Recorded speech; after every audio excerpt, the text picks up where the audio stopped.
I'm the guy who's the big bopper in the middle of the lineup who drives in RBIs. Maybe I'm the best pitcher in the league, and that's my goal, is to just go out there every Friday and shove if I'm in college or in high school once a week, go out there and give my team a dub.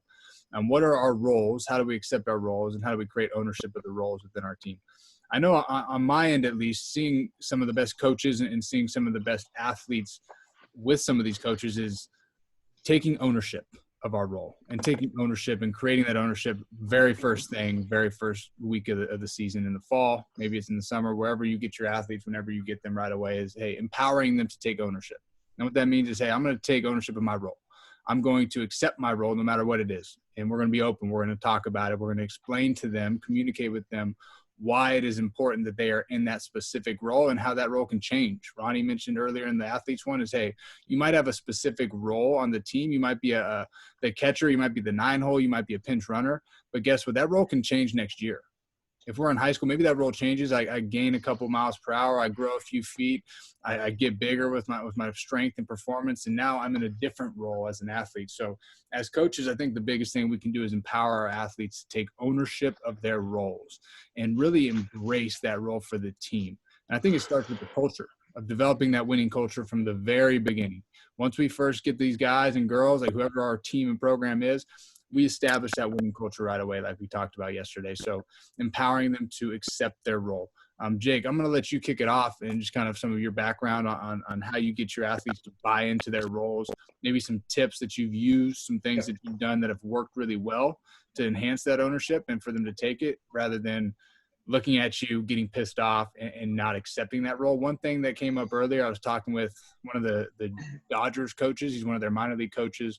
He's coached at high school, junior college, 4-year college, and now in professional baseball. He's been at every single level. And I asked him, hey, what do you do with your roles? Because he's accepted a role as a coach at every level. He was a volunteer at UNLV. He was the assistant coach in New Mexico. He was the head JUCO coach. He was a head high school coach. Now he's a manager at short season A.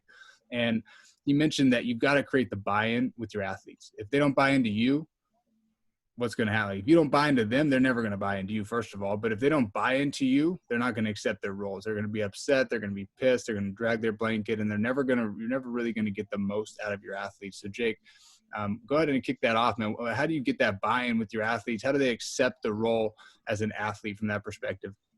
Yeah, I think the first step in that is understanding what you're up against as a coach. And once you outline where the problem areas can be, it makes it way easier. And the number one problem area for most coaches at the high school and travel levels and anything below that is parents. I love parents. They're necessary. And the reality is most parents just want what's best for their kid, and they do have their kid's best interest in mind, even though it doesn't always come across that way. So I think you have to understand that the parent is always going to vouch for and battle for their kid. But for you, it's setting that groundwork early of what expectations are for the parents. Like, what are they allowed to do during games? We have a rough parent meeting at tryouts every year of like, look, here's your role. You're going to sit in the stands. You can cheer. You're not going to say anything to an umpire. You're not going to talk to your kid during the game. You're not going to talk to me about playing time or any of that. Like, if your player has a problem, they can talk to us. But the more upfront you can be about that, and the quicker you nip it in the bud when anything like that does happen, then that opens up the door for you to actually establish roles within the team that a player can buy into. Because a lot of you have probably done it as parents too, but a lot of times these kids, the game will finish and they'll get in the car, and the whole way home, mom and dad are talking about how Johnny isn't good enough to play over their kid and their kid should be starting. And did you see this play that he didn't make? And you would have had that. And they're young, right? So they're impressionable, and it's difficult for them to see their role on the team and trust that you're trying to do what's best for them, and then get in the car and hear something completely different from mom and dad, and they get confused. So that stuff has to stay away from the field and away from the team. And just addressing it with the players early often helps. Of just like, hey, we know that this will happen. Your parents love you and they're trying to support you. It's just hard for them to not see you in the role that they want you. But here's what we're going to do. Anything that they say, okay, listen to, respect that, but don't bring that here. right? Don't bring that here. Don't let that penetrate our team. Like, let's stay together and let's talk through why we're doing it. And then the second thing is, I'm a big numbers guy. I think even for players, the more that you have that you can show them that's objective in the way that you're going about your business, the easier it is for them to accept their role. Rather than it being subjective, like, honestly, I think he's just on a hot streak. Like, he's going to be the guy that gets a big hit today. There's no value behind that. So we utilize a system where we break down what we call a win rating and a P-win rating. And our win rating takes out every metric that doesn't have to do with specifically that individual. So like runs, RBIs, all of those are chance stats, right? Like, you need people on base to accomplish them. So we give every single player at the end of each game a number, and the equation is total bases plus stolen bases plus catcher's interference plus walk, hit by pitch, minus strikeouts, caught stealing, errors, or pass balls, all multiplied by 0.25. Okay, so it gives you an overall player value of how many bases you've created, and then we break that down and we just divide that by total games. So we can tell a player, like, look, when you start every day at second base, your win rating per game isn't very good. You're actually negative because you're striking out so much and making errors. But when we use you as a courtesy runner, you're stealing 2 bags a game. You're 0.5 a game in your win rating. So your value to us as a team is much better in this role. And when a kid can start to see that they have value in whatever role that is, then the buy-in to that role is a lot easier because they see it as something that's actually profiting the team and helping everybody else. So it's really making sure that you are expressing that value no matter what their role is, because it's easy as a coach after the game to be like, yeah, you went 2 for 4. This kid had a great game. Let's all give this kid a round of applause. What about the kid who got the bunt down? Like, sometimes those are the ones that need that attention in front of the team after to keep them invested into what you're doing. So I would say make it objective, take the parents out of it, and make sure that you're giving praise to the kids that you think might need it. Even if you know that what they did that game probably wasn't that significant, they need to feel that significance so that they continue to come back and continue to work. Yeah, that's huge. And Jake, if you could put that equation in the chat. Yep, I'll put it in the chat right now. Yeah, I think that's huge. I mean, I want that equation too, just so I know too. I'm like, hey, okay, like, what if I could look at this and just be like, hey, this makes sense. Now you can give them a reason behind why you might not be playing, or maybe why you're not in the lineup for a certain day. You make a good point about being objective and just giving them the data and making it known to them of, hey, here's why. Like, just explaining the why, I think, goes a long way. And I was talking earlier, it was something about like tough conversations, and as coaches, we have a lot of tough conversations sometimes with our athletes. And there was this misconception about a player's coach, and a lot of athletes think a player's coach is somebody who's like, this guy's going to do anything for me.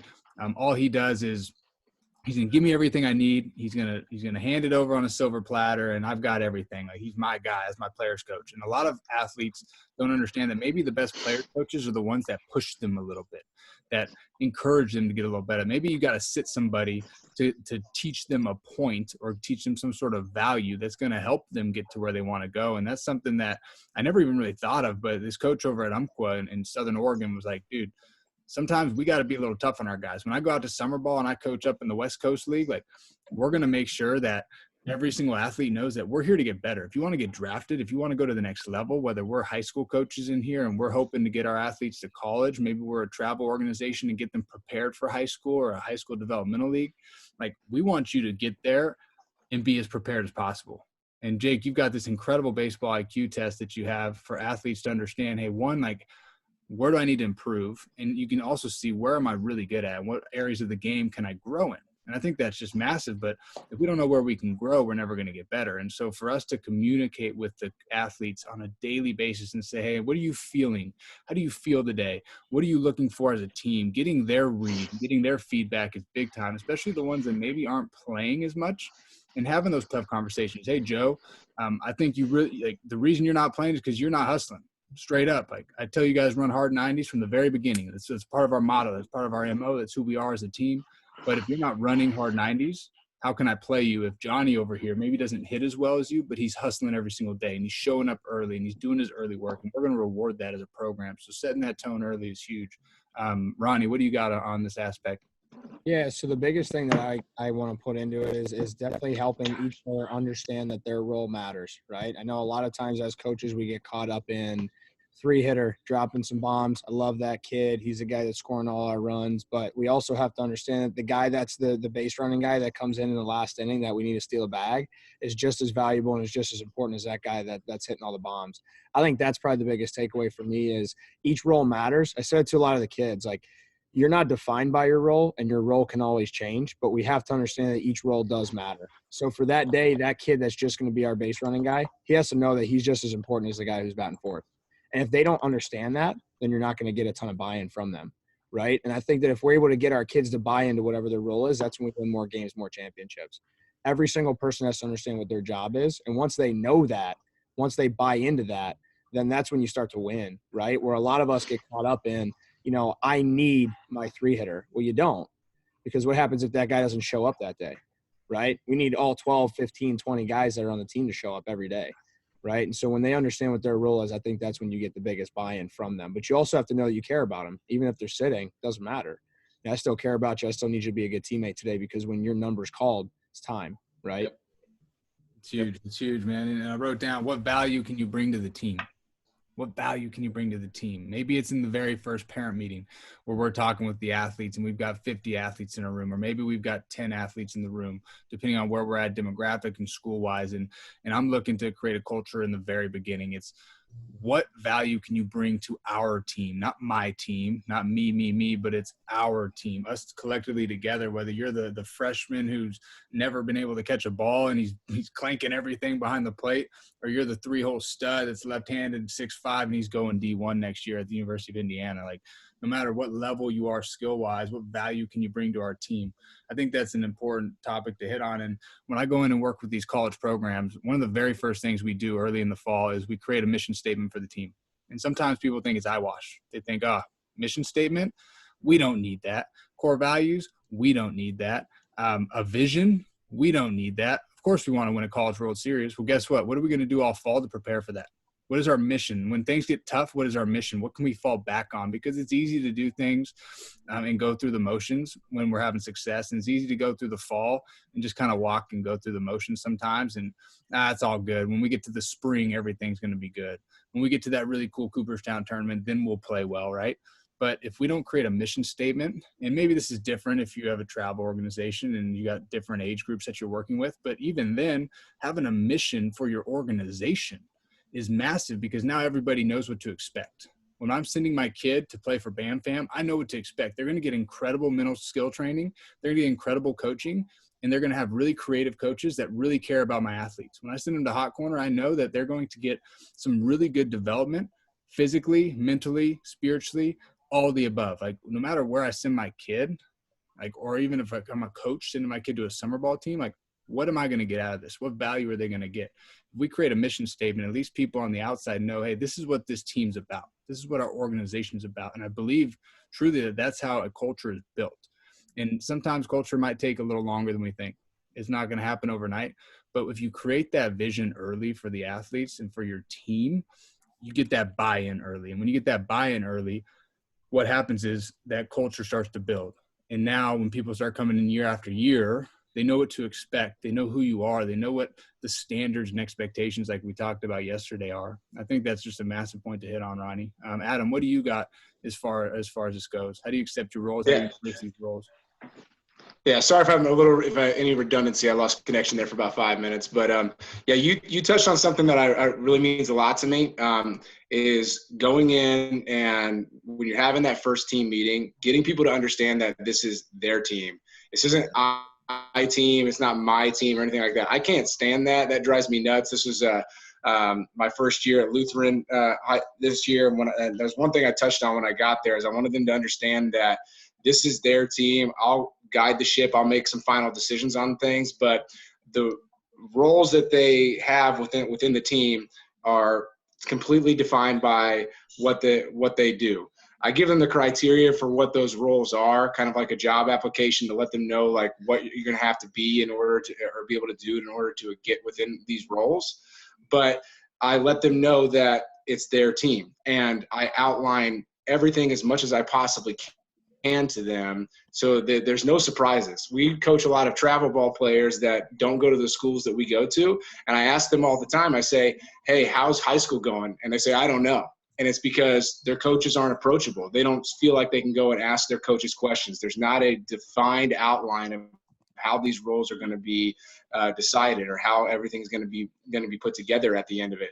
Ronnie, I talked about something in the last class that the lineup makes itself, and I think it's something I'm going to start talking about as well. I really like that he talked about that, letting the kids know that the role and giving them an understanding of what we're looking for. If you're as a coach, if you're not approachable in my mind, and this, at least in this day and age, I think that gets really confusing for players. How can you expect a player to understand, accept, and adapt to a role if they don't know what those roles are? So we talked about at the beginning of all these meetings, letting them know exactly what the culture is going to be, how the team's going to be lined out, and what you're looking for as far as the system, so people know what they're striving for. If there's a lot of, if it's not transparent and people don't really know where they stand, I think it's very, very hard for them to be able to accept those roles that we talk about all the time. It's like a lot of times I see coaches get on kids about doing something wrong, but then they don't in turn provide them with a solution to fix that problem. You have to be transparent. You have to be able to communicate well and allow for those kids to communicate to you as well so that they can see it as this is an us team. It's not just his team or her team. That's one of my biggest pet peeves that I see from other coaches. Big time, man. It's big time. And that's what I've noticed from some of the college programs that I was a part of, the ones that maybe lacked some success and lacked some of the results on the field. It wasn't the talent at all. The talent's really good. There's a lot of draft picks, a lot of really good athletes. Even in high school, there's a lot of really good athletes. But the thing that separates them is that me versus me. And one of the kids even said this, and I think he plays for one of you guys in Bam Fam, and he mentioned the disease of me equals the disease of us, or the defeat of us. The disease of me equals the defeat of us. And I was like, whoa, blown away. Here's a kid saying this. Like, one, whoever told him that, kudos to you, high five, incredible.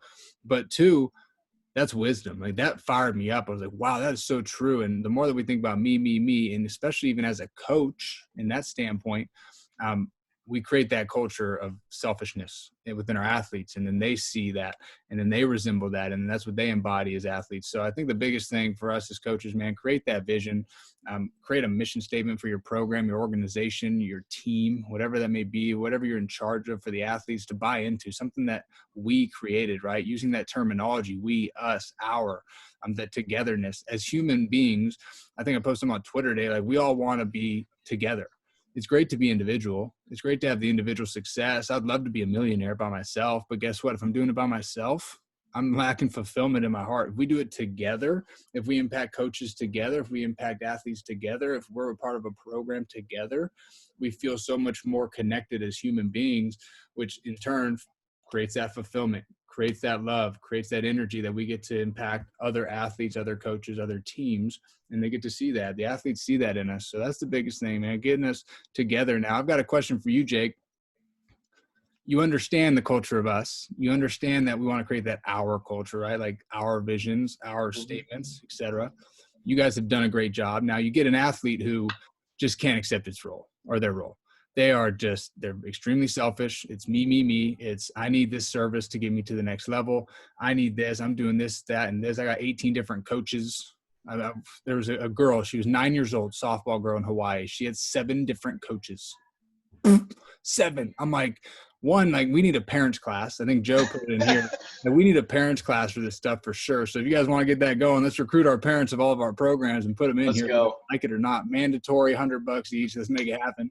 But seriously, I think the craziest thing is, like, you've got an athlete that doesn't buy into the culture, and they're extremely selfish. They don't accept their role. And maybe you benched them, or maybe you pulled them from a game early and they didn't agree with your decision. How do you handle that as a coach? Like, how do you approach them? How do you get them to buy in? Is there a way to get them to buy in? Or are they just kind of, hey, kick them to the curb? What do you do? Any tips for that aspect? Yeah. So from the travel side, obviously we have tryouts every year, and, players have the option to go wherever they want, and coaches have the option to take or cut whoever they want. But, Ronnie touched on it a little bit yesterday in regards to, like, either you're with us or you're not. Like, there's no half in, like you're all in, or we're going to keep moving forward and progressing, and we're going to leave you behind. We have our players sign. We have a signing day, and we have our players sign a player contract in regards to their expectations that they have to uphold. And it's things like being on time, tucking your jersey in at practice, always wearing a hat, being in pants. And we do have some non-negotiables from that standpoint, from the attitude standpoint, that what I love is walking into extra innings at our facility and seeing something go wrong and seeing every single coach in the building feel empowered to say something to that athlete, even if it's not on their team. Because as a program, they know, like, these are standards that we have and expectations that we have. Whether you're 9 or 17, you're still required to do these things. So it's really cool to see the empowerment of coaches, to see a focused and outlined, detailed mission of like where we're going and what we're doing. Because at that point, the player can either buy into that, or if they don't, then they're benched. We've kicked people off the team before if necessary. The struggle that we have, and it's a great struggle. I don't want coaches that won't struggle with this, but on every team, there are players that you need, and then there are players that need you. There's always going to be some kids on your team that they don't have the influence that you're trying to give them at home. They don't have the opportunity to be surrounded by people that are going to challenge them to grow and be better, and to really maximize the person that they can be and become the best version of themselves. So the balance that you have to have is, the last thing you want to do to that kid is just kick them off the team and send them back to negative influences. So you have to figure out, like, what do they need? There's players that need us, so how do we invest in them? And that might look different. We tell our kids all the time, we're going to coach everybody on our team differently, right? It's not going to be equal, but it's going to be fair. Because I can yell at some kids and light a fire, and they respond to that. And then there's others that will cry if you do that. You got to put your arm around and walk to the side and tell them in private. So our job as coaches is to figure out what our players need to be successful. Even if that looks different to an outside perspective and they think that you're treating people differently. We are, but we're going to be fair. It's just, it looks different than equal because everybody needs something different, right? So I think when we do that, the big thing that we try to do early with our players and our coaches is establish an expectation, because there's a lot of players and teams that really, they live out of hope rather than living out of expectation, right? We expect to win because we've trained. We expect to get good grades on our tests at the end of the 8 weeks because we've gone through the training with our players, right? We expect our players to be on time, to have their shirts tucked in, to communicate, to say bye to their coaches because we've reinforced to them that that's necessary. So then when we get to games, we expect to execute because that's always been the expectation. But there's a lot of coaches and players that live out of hope. We go into a game and we think, man, we're not very good, but I hope we win. This pitcher can't throw strikes, but I hope they do today. And when we do that, we can't sustain success over time. And if that's what you're modeling to players, then they're going to continue to live that way and they won't change their perspective. It's as easy as living out of hope is essentially living based on what you've seen in the past, and living out of expectation is living into the future that you're trying to create, because you know that it's there. You're expecting it. You've created that standard of what you're going to live by instead of just believing what you see and what you've done in the past. Really, really enjoy that, Jake. I really do. And just to like give an example of that, back in high school, and my high school coach is in here, he was over 20 years. I don't even know, maybe there's 1 or 2 years we didn't win a regional championship from those 20 years that he was there. Incredible. But the expectation from getting in as a freshman to senior, I got called up halfway through. So I started on freshman year, played there, and then halfway through I called up to varsity, and the team was we went to the championship game. The only time I got out was in the championship game. So sorry, coach. Sorry about letting us down. I was supposed to win the game and struck out, man. I'll never forget it. But I think just like setting the expectations of your program and setting the expectations of what you expect with your team and the kids that come in and through there and what they want to accomplish is huge, man. And living out of hope. I mean, there's instances where a lot of us athletes or as coaches are like, gosh, I hope we don't run into that pitcher this weekend. I hope we don't run into the NorCal team because they got 7 dudes going to ASU and 3 going to Cal State Fullerton. I hope we don't run into these teams. Instead of, I expect to win. Whether we're good or bad, whether we've done everything we could or not, like I know that we're going to win. And I expect our team to approach every game like we're going to win and like we're going to get better and we're going to compete no matter what the outcome is. Ronnie, what do you got on that aspect? Yeah, so I like what Jake said a lot about the player buy-in, but I think a lot of this, and I see this all the time, is where you get kids that are jumping from team to team to team to team every year. And I think the reason why is because I don't think the coaches of the team that you're playing on are getting those kids to really buy into what the coach is doing. I think that's our job as coaches, is to get the parents to buy in as well. I think that's probably the biggest thing, is we got to get parental buy-in. That is so difficult because there's another team that they can go to. There's another team that they can play for. But if we can really get that parent to buy into what we're teaching and how we're training, I think that's got to be really at the top of the priority list, especially in day number one when we're talking to the parents and that having those hard conversations. Like if a parent on the sideline can say, hey, listen, I know my kid's not playing today, but I know that the coach has his best intention for my kid in mind, that's when you're going to retain those people. That's when you're going to retain those kids. I think that's the biggest thing, is we got to get parents to buy in too.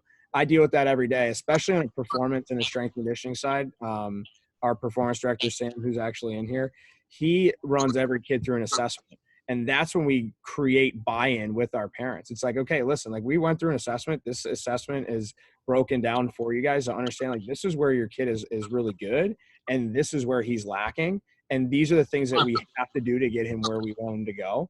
So we get buy-in just strictly based on that. I think from a baseball skill side of it, I mean, we do a lot of private training, a lot of team training. And when I get the parent to buy into what I'm teaching, it's easy.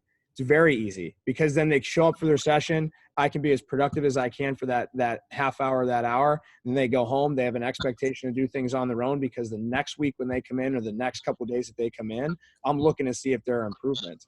And that comes from home, right? Do I know that kid is going home and actually getting his work in? Or is this just going to be me spinning my wheels every single week whenever we have practice or whenever we have a private session or whatever it is? So I think right at the beginning of the season, for us, it's October. Right? Because we're cold weather, so we're inside for 6 months. But for us, it's October. When we talk to the coaches, we talk to the parents, it's like, trust us.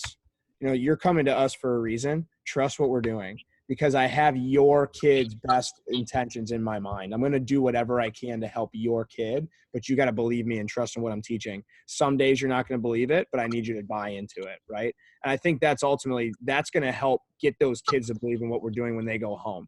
Right. What we don't want is we don't want those conversations to change where at practice, they're listening and they're doing everything that we want them to do. But then when they leave, they're getting a completely different conversation in the car. And I think if we can merge those and have the conversations kind of be the same when they leave, that's when we provide the most value. Right. I think that's probably the biggest thing for me. It's huge, man. Creating that value for them, setting the expectations. Now something popped to my mind when you were talking about that. And this happened, it's happened a lot for me. And I'm sure it's happened for every single one of us in this room at some point. Now you've got the parent who's a little over the top, who's a little too much engaged, I would say. And you know that that's an issue. And you're at practice and the parent is in the dugout at your practice. And maybe this isn't for necessarily a high school team, but in travel ball, I remember like going out to a practice and doing a lesson and the parent's in the dugout. And I'm like, dude, can give us our space, man. Like, I know what I'm doing here. Like, I'm going to do the most that I can do to help your son be successful. But guess what? It's tough for me because you're standing right there in the dugout watching everything I'm doing.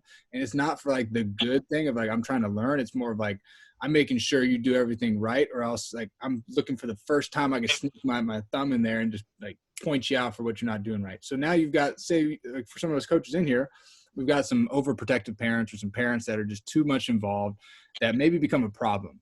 And it's tough to handle. Like, how do we handle that conversation? Is there a way to handle that conversation? Is there a way to approach that? Or Jake, does that happen from setting those expectations early in the player meetings, whether it's travel or it's high school or it's college, and setting those expectations early to where, hey, this is my time. Like when we cross these lines, like this is me and my team, my guys, my girls, our programs together. And after this, we can talk. In our individual lessons, we can discuss this. What do you got on that? So we actually hand out the Matheny Manifesto at tryouts. If there's coaches out there who have not seen the Matheny Manifesto, it's a great read. It's essentially a letter that Mike Matheny wrote to all the parents before he coached his son for the first time.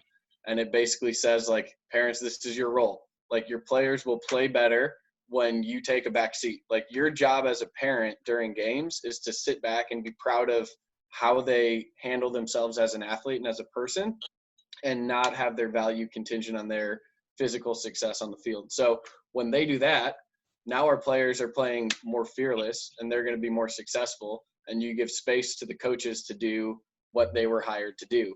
And we don't have as many problems as a lot of places, because at tryouts, we physically in front of all the parents tell them, like, we have hired these coaches and trained these coaches to do a really good job, and they're going to do that, but they can't do that if you're in their way. So our expectation is that we won't get in your car after the game and try to talk to your kids like you will after the game if you stay out of our dugout and let us coach like we're empowered to do in the game as well. So as long as they know their role, it's not a huge issue. But we've also, the people we've run into with that, we've unfortunately most of the time not asked back. They've just been a one-year person, and if a parent can't get it, you don't want that to affect the kid. But at some point, if it's affecting the other 11 or 12 kids on the team, then it's in your best interest as a team or a program to just let the one go, to keep the 11 or 12 on board. And that's never an easy or fun decision to make. We try to communicate with parents before that and at least give them an opportunity. But I think if you're in a program, it can be super helpful to know that whoever is leading or running that program is going to support you as a coach in the decision that you make there.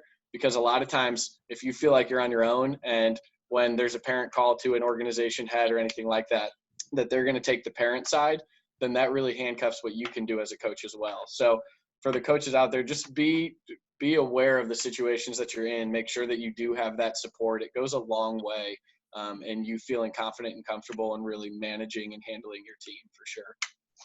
That's huge. That's huge. Adam, what do you got to add on to that? I mean, you're right there hand in hand with Jake at your program, and you've got a high school program as well that you're taking over. When the parents get involved too much, what are some tips you've done, or maybe is it the same exact thing? Has that really worked? Like, what's your viewpoint on that? What do you want to add? Right. Well, it kind of goes off of what Ronnie said as far as convincing these parents, because a lot of them are the ones that make the decisions of where these kids are going to go. Convincing these parents that we're as bought into these kids' success and their upbringing as they are as parents. It may seem very surprising to them that a baseball or softball coach wants as much out of their kid as they do, but if you are a good coach, I really believe that that's what you feel and feel deep down. So one things that we do as an organization, we make sure that even at younger ages, that if there's going to be any sort of conversation about playing time, any sort of conversation about where a kid is playing and what's exactly going on, those conversations have got to be player-led. And the parent can be present for those, but the kid is going to be the one leading those, asking the questions. And you as a coach have to do a good job of making sure that you are answering the player when those questions come up. I like to make sure, even when it comes down to recruiting meetings, like if I'm going to have a sit down and have a meeting with a parent and a kid and talk to them about coming to our program, no matter who's asking the questions in that meeting, my eye contact when I'm answering is on that player, because I want them to know that I'm here for that kid. I'm here to try to gain a relationship with that kid, and that they're hopefully not looking for a one-year deal. They're looking for a place that they can play for a lifetime, because the person that's sitting in front of them trying to recruit them is invested in them as a person. I get that their parents over here are the ones that are maybe making the decision of where they're going, and they have questions about, who we are as coaches, but I'm looking at that kid's eyes, letting him know, like, this is between us. This is for you. It's not trying to appease them and say what they want to hear, but letting you know that, like, I'm a coach for you, and we're trying to build something greater than ourselves. It's for all of us within that. So player-led conversations, map that out early. Let the parents know that that's an expectation. We get that if they're upset, they can be upset, but we're not going to talk about their kid when their kid is not there. We're not going to talk about other kids when those people are not there. If they want to talk about a player that's on the team, we'll go bring that player in if you have something to say about them, you know what I mean? But never talking about other players or anything like that. So it goes back to always setting those expectations early. And like Ronnie said, we have to really convince those parents that that's how we feel. And if you don't really feel that you are there for that kid and you're there for your individual accolades of being a coach more than that, you need to kind of, I think, rethink of what you're doing and why you're doing those things. So I think it really sells the parents if you can look those kids in the eye and answer the question, and not just pretend like they're a fly on the wall and that they're not there when you're talking about them. Talk to them about baseball. Don't talk to the parents about that player. Have that conversation with the kid. The parents are there watching, not the kid. If I could just piggyback off that just a little bit. Two things that kind of came to my mind when you were talking about that was, I remember in college, we always had exit meetings. Yeah. Your parents aren't going to your exit meeting. I'm sorry. Yeah. And that's something that you can definitely tell the players too. Like when these hard conversations happen, when you're kind of quote unquote in the real world, when you're playing baseball in college, your parents aren't going to be there for you. Like you got to make sure that you're ready to have these conversations on your own and you're able to handle what your coach is about to say to you. And I remember my first one was I don't know if this is the right school for you. I mean, think about how hard that is as an 18-year-old kid from the coach, right? But I think that what I learned was the coach I played for in the summer was also the same way, where I'm not going to talk to your parents. Like, I'm here to talk to you. I'm going to help you grow up a little bit. I'm going to talk to you just like your college coach would, and that helped me for that conversation. And the second thing too is really, I mean, as coaches, we're trying to help these kids in life. Yes. We're not just trying to help them in baseball. When they go to a job interview, or they're trying to get into med school, or they're going to, get their master's degree, those conversations and those things that are happening, you're not bringing mom and dad with you. That's not happening. So we need to make sure that as coaches, we take it upon ourselves to help these kids learn that as early as we can, because then they're more comfortable in those situations. I think ultimately that's the real life lesson in this. That's the reason why I do it with my players. Like when I talk to our players, I'm going to talk to the player. I'm going to explain to the parent, but I'm also going to talk to the player exactly what my expectations are of him or her, because that's how I'm going to create the most value. So they have that face-to-face. And I think now with technology, there's so much less face-to-face stuff. Yeah. Right. But when you're in the real world and you're in a job, like, you're still going to have to deal with people. And so I think that being able to create that platform for them, even at the 10U level, is so important, because then they're so comfortable when they get to high school and college and professional baseball or in the real world. I just want to piggyback off what Adam said, because I thought that was huge.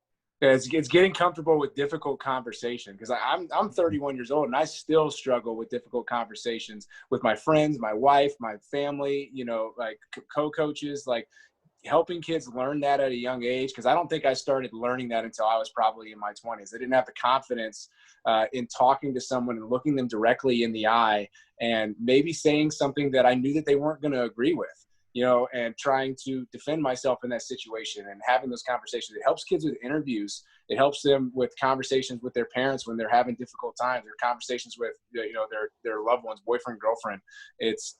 I really trying to find things in baseball to teach those kinds of things in life and allowing them to use those skills later on. I mean, like you said, that's why you do it. I think that's why we all do it. Right. These skills are limitless that were given to our athletes, boy, girl, 12 years old, 9 years old, 18 years old, 25 years old. No matter who we're coaching, no matter who we're working with, these skills are limitless, and there's something that they can use. And just to piggyback off what you guys mentioned, you bring up a great topic about developing them in the real world. And when you get to a job, you still got to communicate with your employees, your employers, maybe your team, your CEO, your bosses, whatever group you're in, leadership groups. There's a quick story about my buddy, and we just talked about it the other day, and he goes, "Look, man, like, do you have any advice on how to communicate with other people?" I'm like, "What do you mean?" "Well, like, we communicate great. Like, we're talking great." He's like, "Dude, I don't know how to work with my team. I have no clue at work." And he's at work. He's a young guy. He's 22, 23, my brother's buddy. And he's like, "I don't know how to work with the team. Like, I've never played on a sports team. I never played sports. I don't know how to work with anybody else. I'm very good individually. If I'm working at home, I'm crushing it. But when I'm in the office, I don't know how to work with anybody else."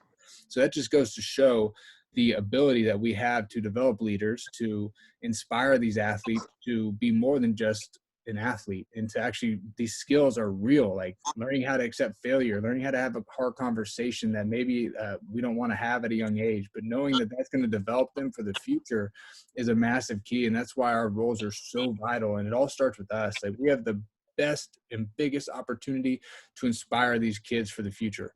No matter what age groups we get to work with, like, they're forever going to remember us for the rest of our lives, good or bad. They remember their bad coaches. They remember their good coaches. We all can remember the good ones and the bad ones and everything in between, and probably the stories that we have in the clubhouse or whatever else for another day. Maybe we'll do clubhouse stories after our parents conference, because now I want to do a parents conference, because I think it needs to happen, right? Like, let's just blast all our organizations, say, "Hey, parents, you're here. It's mandatory. We're getting on here. It's going to happen. We'll get 1,000 parents in here and just break it down for them." But if we can, we'll have less and less every day, man. Yeah. I might be sick that day. I remember getting into it and getting into the coaching, and As a player, I don't see it as much, but we had some weird instances in college. I mean, I had one of my buddy's dads in the very first series was in the cages with us on opening day, and we're like, what? And my head coach was like, dude, get out of here. Like, what are you doing? You're in the cages with us. It's college. Like, get out, go. This is our deal, not your deal. But I always remembered hearing about the parents, and honestly, on my end, it hasn't been that bad, gratefully, but there are some instances where, hey, these guys are girls, mom, dad, grandma, grandpa even, are just sitting there watching, and they're like lurking around, and maybe they're just beating us down or they're attacking us. And Wick, you mentioned something great in this chat. I want to bring it up. Let me scroll up to it. Parents won't always attempt those conversations with the head coach. The assistants are some of the most vulnerable to be cornered by an upset parent. Making it known early and often that those conversations are not to be held to any coaches because it's unfair to those assistants to put them in an awkward situation. Wow. One, I can see you've been through this, either as an assistant or a head coach somewhere in your career that has happened. But two, talk about that. Like some of us as head coaches, maybe the parent doesn't want to approach us. Maybe they're nervous to approach us. Or they're like, I'll go get the easy bait. I'll go get little Johnny over there, the volunteer assistant or the grad assistant or the new coach over there. I'll go talk to them instead of you. So how can we set those ground rules early, Jake, as we wrap up to make sure that, hey, if there's any conversations that need to be had, it's with me, the head coach, or how do we protect our assistant coaches as well from getting bombarded by a couple of parents or anybody from the outside world? Yeah, and I've had great assistants. Wick has been one of my assistants. Adam is one of my assistants. I've had some really good guys coach with me. And rather than that conversation's going to be with me, that conversation's going to be with us. We want the whole staff present because the best way as a staff to keep the respect of all parents and players is to continue to come across united. And that doesn't mean you're going to agree on every decision. There's plenty of times that, Adam will say, hey, I think we should do this. And I'll say, no. And then we don't. And for better or worse, sometimes it works out, sometimes it doesn't.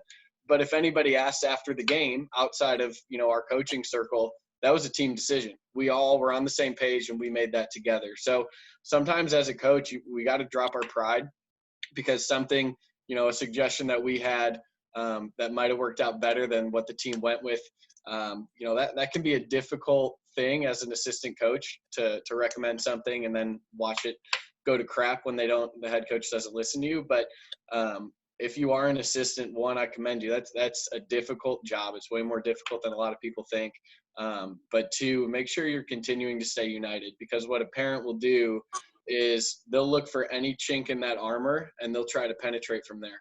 So if that's a coach who's clearly upset in the dugout because something didn't happen that they wanted, that's the first person that they're going to go to. And a lot of times that's an assistant. So watch your emotions, watch your facial expressions and your body language. You don't want to give any indication that there's any type of disconnect between the coaches. And I think the second thing from the coaching front that we can do a really good job of, the lack of vulnerability to parents is important. But we need to increase the level of vulnerability that we have to our players because we do screw up, right? There are decisions that we make that don't work out. And we might have made it 10 times out of 10, and it might have worked 9 out of 10, but it's okay to look at your team and say, hey, I screwed up. Like, that wasn't the right call. I made a mistake, because our expectation is that they do the same thing, right? No one's going to be perfect. So we want to be a vulnerable type culture where we can actually admit that to players and model that to them so that when they screw up, they're not looking outside of themselves to find an excuse as to why that happened either. So I think when that happens, it creates a really unique culture within the team where everybody's together. But that's not something you necessarily have to do to the parents unless, the only separation that we've ever said in regards to parent issues is player treatment. Right? If you scream at a player and you say things that you shouldn't say, then yeah, you better talk to that whole family and their parents because that's their kid and they have a right to be upset. If it's just a playing time issue or they're mad about positioning, but player treatment is fine, that's something you got to talk to the player about. We tell the parents, at the end of the day, we're not coaching them. So if they have an issue, quite frankly, I don't care. If the player's upset about something, now we need to talk. But I don't care if the parent goes home unhappy every day, as long as the kid's having the time of his life. That's who we signed up to coach, so that's our job. I love that. I love that. Adam, what do you want to piggyback off of that? Just what's your Yeah. experience out there? So I'll add to that from an assistant coach's point of view. I'm a head coach at a high school now, but there are way more assistant coaches in the world than there are head coaches. It's a way, because there's only one head coach. There's way more assistant coaches. So as an assistant coach as well, I'll never forget the first year Jake and I ever coached together. Oh, yeah. We were making all decisions together. We talked through everything. We stressed out about this little 13U team that wasn't supposed to be any good, but it ended up being all right. We're down in Florida for our very last tournament, and there's a kid and that wasn't getting the playing time that his dad really felt.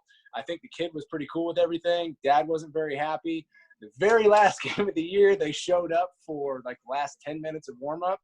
And we were like, hey, what's going on? And his dad came up to Jake and I and said, we feel like if he's only going to get, 20% of the game, he should only have to be here for 20% of the warm-up. And he was letting Jake know everything that he thought of him while I'm standing right there. And he turned and looked me directly in the eye with the kid right there. And he goes, but you and I are cool. And he stuck his hand out to try to shake my hand. And it was my first real experience with, like, Jake and I could not have been more on the same page about all the decisions that we were making throughout the year, as far as lineups, how we were talking to players, how we were talking to coaches. But the perspective of the parents was that this is all Jake's fault. And I just said to him, I said, I didn't stick my hand. I was so caught off guard, but I didn't stick my hand out. I just said, hey, man, we're in this together. This isn't us against us, against him, or me against him. And then, we talk later. And I've had plenty of instances where parents have come to me in that situation of outside of being under a head coach's role. And it's so vital as an assistant coach to make sure that you are doing your part to push that same narrative that, like, we're in this together. One person may be making that final decision. And even if those decisions are disagreed upon within the moment of they're being discussed, like, if you can't handle that, then you got to go. Then you got to go do something else. You got to go become more mature and get past that, because you're not accepting your role in the coaching staff. So how can we expect as a player to accept their role if we're sitting there pouting about a decision, or we're going over talking to parents behind the head coach's back saying, hey, it's not what I would have chose. I suggested something else. It's, as an assistant coach, it's hard. But if you're not in it and you don't accept that, then you can't expect players to accept roles. So that's the biggest thing, is letting them know, like I said, the expectations early. We make decisions together. One final decision is made, even if Jake's the only one in the dugout that thinks that the decision we made is the one that he's the only one that feels it should go that way. If it goes that way, it goes that way. And you have to have that unity. You have to have that stick togetherness. And so everyone understands that outside. Otherwise, it gets really bad.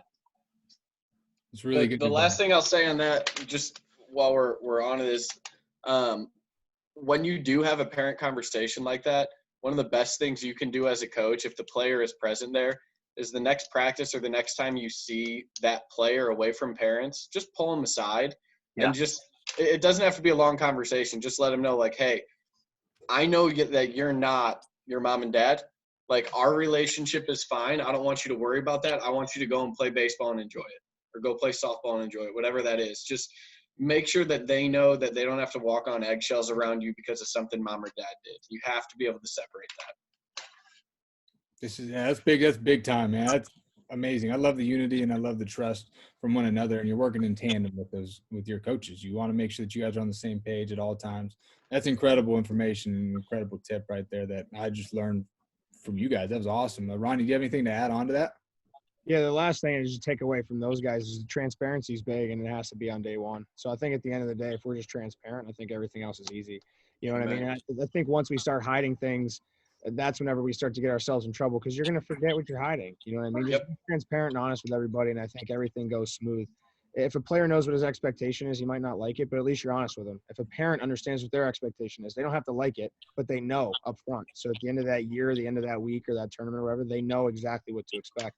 So taken from what you guys talked about, I mean, just be transparent with everybody. Parents, players, other coaches. I know that's big too, is let your other coaches know what their role is too. Be transparent with them. You know, a lot of times, like for me, whenever I used to coach, I wanted my assistants to kind of be like a head coach. we were co-coaching. It wasn't me on top of you and I was telling you what to do. It was more of, I wanted to co-coach, but that was my coaching strategy. Some other people are different, but having the transparency with my coaches, players, and parents, I think, is what makes everything run a little bit smoother. Yeah, I love how you hit on the transparency aspect of, hey, let's just be open and honest. Let's just be truthful, whether they like it or not, whether the athlete likes it or not, whether they agree with my mindset or not, whether they agree with my philosophy or not. Let's be open and honest with each other, because at least we can grow from that. At least we can move on from that. And if we got to part ways, we got to part ways. Maybe that stud 14-year-old, he's got to go. Maybe it's not the right program for him. Maybe that 18-year-old who's all about himself and thinks that it's all about me and I'm just going to college and that's it, my D1 offer, and that's all I want. Maybe you're not a good fit for our program, because that freshman is going to give me everything he has every single day, and we're going to be a better team because of it. So I love everything that you guys hit on about just being open, honest, and transparent with the coaches, with the parents, with the athletes. And the final thing is just, as coaches, some of us in here run big organizations. Some of us have 10, 15, 20 plus teams. And some of us have a lot of people that are technically, quote unquote, under us, but making it known that we are all in this together. You guys have mentioned the word unify and unity so many times. And that's the biggest thing. If the 12U coach knows that they are unified with the 18U scout coach, or the 19U college summer team coach, if it's a high school program, if my head high school coach knows that my freshman coach is on the same board as me and we are all on the same page, good things are going to happen for our program. Good things are going to happen for our organization. That's how culture is built. If we're all on the same page, we might not agree with each other every time, but at least we can discuss it and we can get through some of these issues that maybe pop up in a team. And it gets back to that mission statement. Like, what's our mission? What's our values as a squad and as a coaching staff? What are we about? Are we about love and honesty? Are we going to help our kids get to that next level, or is it all about us? And I want to progress my career. And the last thing I'll leave you with is, one of my coaches, he's a good buddy of mine. I mentioned him earlier, the Dodgers coach, and we were talking earlier on that podcast, and he goes, look, a lot of coaches in college especially are 1 foot in, 1 foot out. They're constantly seeking, especially the assistants, seeking a different role. They're always looking around like, oh, I wonder what roles are open on the East Coast, what roles are open on the West Coast, and they're not fully present in that role that they're in. Whether you're a volunteer, whether you're an assistant coach, whether you're a head coach or a freshman head coach or JV coach, whatever it is, it doesn't matter. 12U even. Like, accepting your role where you're at and understanding that responsibility is the biggest and best responsibility that you have, no matter what. Like, the impact you're making on those kids and the program that you have is second to none. And you can have that massive impact. But if we're constantly dabbling in different areas and trying to, I wish I was over here, or the grass is always greener over here, we're not going to be present for our athletes. They're not going to get the most out of it. They can sense that as well, and they're not going to respect us and buy into our process, our philosophy, our mindset as far as a program. So this was awesome. I appreciate you guys coming in here. We're definitely setting up a parents one. So either this week or next week, the parents one is happening, whether we have 5 parents because the ego gets in the way and they're like, I don't need this, or we get 5 billion parents. We're blasting this out. I'm setting the date. I already put a note down. Man. Dude, we got, just to help them and not even coming at them like, hey, let's attack them. Like, let's just set some guidelines, right? And like, how to handle our athletes. How do we approach our athlete? Because a lot of parents, quite frankly, just don't know. I've been in IT tech my whole life. I've never played a sport in my life. I've been isolated my whole life, and I don't know how to work in a team. And little Johnny's struggling at the plate, and I'm sitting here watching from the stands. How can't you hit that ball? It's coming in so slow. Why can't you hit that? Well, Mom and Dad, maybe because it's coming in and moving, or maybe that guy's the best pitcher in the league, or that girl's throwing cheese from underhand and it's rising. You can't see that. So I think I don't think we're doing that for sure. Give them an idea of our thought process. Yeah, absolutely. And if you guys want to pop on as well as coaches, like, it's perfect for the chat. It's perfect for this. Like, if you got something to say, unmute it and just say, hey, this is what we established with our parents or with my program or with my kids that I get to work with, because we can all learn from each other. That's the biggest thing. And final thing I'll leave you with, if you guys have any questions or anything, reach out, right? Email, social media, direct message on here, whatever you have, reach out. This is amazing. Just to have the retention and people coming back and being able to learn from each other. That's what it's all about. That's what this is all about. And the more that we can grow and learn, encourage others to come in here, encourage our athletes to be a part of this, and encourage each other to get better during a time where it's very unknown and very uncertain is awesome. So I appreciate each one of you guys for popping on here. I don't know if you guys have anything else to say or if you're good. Just go reflect on everything, guys. Think about this stuff. Don't set it aside until tomorrow. Go reflect on this, figure out what you can learn, and let's keep the conversation rolling. Yes, it was awesome having another one with you guys. I'm excited for tomorrow. Kyle, I see your question. If you would just send that via social media, we want to be respectful of everybody's time, but we'll definitely respond to that and try to help you through that. I can tell you up front, the variables that aren't listed that I would ask for are just like, what's the age group? What level of team is it? And how is that coach like as a person in general? Like, is he a good influence, somebody we want to find another role for within that, or is it somebody that we're just trying to part ways with? So yeah, if you can get us that info, I can't tell you we'll give the perfect answer. We can definitely give you some feedback on, you know, how we would handle it as well. So yeah, any other questions, feel free to reach out. I appreciate you guys. Selfishly, I am super stoked and excited to see all the BAM and FAM hats. You know, we try to give you guys as many resources as we can, but it's so great to see people taking advantage of those. So you guys are making my heart really happy right now. I love it. Absolutely. Thank you, guys. We appreciate you. See you tomorrow. Love you guys. Yes, See you tomorrow. guys. Take care. We'll see you tomorrow.